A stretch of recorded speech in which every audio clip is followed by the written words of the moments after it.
Hello all, welcome to the channel. In today's video, we are going to see how to fix the issue of not signing up in DeepSeek AI with your email address. First, you need to come to this page. After coming to this page, first you need to try is it sign up normally by entering your email address here and taking your password, confirm password and type send code. After getting a code, paste your code here.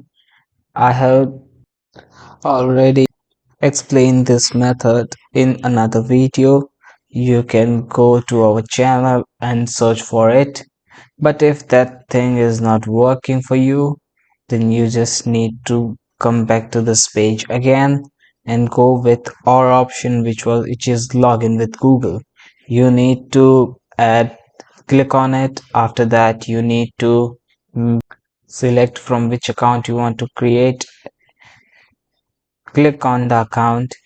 After clicking on account, you can see it is processing, and then it will ask you about the question about the privacy policy and terms and conditions. You can read it and then click on continue from here.